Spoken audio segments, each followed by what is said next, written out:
युवासेना अध्यक्ष आदित्य ठाकरे यांच्या BMW गाडीला वांद्र्यातील खेरवाडी सिग्नलजवळ अपघात झाला। दुपारी मातोश्रीवरनं निघाल्यानंतर हा अपघात झालाय। या अपघातात कुणीही जखमी झालेलं नसून आदित्य ठाकरे देखील सुरक्षित असल्याची माहिती मिळते। आदित्य ठाकरे BMW गाडीनं निघालेले असताना खेरवाडी सिग्नलजवळ समोरून एका कारनं धडक दिल्यामुळे हा अपघात घडलाय। यावेळी गाडी स्वतः आदित्य ठाकरे चालवत होते। ते सिग्नलला थांबलेले असताना दुसऱ्या गाडीनं त्यांच्या गाडीला धडक दिली आहे आणि खेरवाडी पोलीस या प्रकरणी अधिक तपास करतात। तर खेरवाडी जंक्शन जवळ आदित्य ठाकरे यांच्या BMW गाडीला धडक दिली एका कार चालकानं।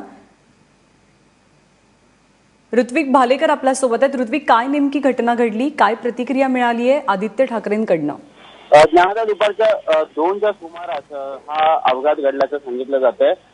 आदित्य ठाकरे हे त्यांच्या घरून मातोश्रीवरून एका कार्यक्रमासाठी बाहेर पडले होते।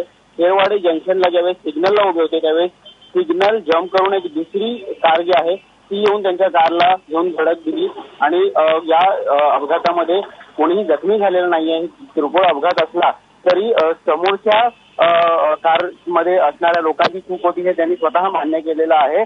आदित्य ठाकरे यांनी तात्काळ दुसऱ्या गाडीत बसून ते निघून गेले। कुठलाही गुन्हा दाखल झालेला नसला तरी पोलिसांकडनं सांगण्यात येत आहे की अद्याप कोणाकडनं कंप्लेंट आलेली नाहीये आणि कोणालाही दुखापत झालेली नाहीये। म्युच्युअल अंडरस्टँडिंगनी हे जे प्रकरण आहे मिटवलं जाऊ शकतं, परंतु समोरच्या कारमधून ज्यांनी धडक दिलेली होती त्यांना दंड आकारण्यात आलेला आहे। ज्ञानदा, ऋत्विक, धन्यवाद या माहितीबद्दल।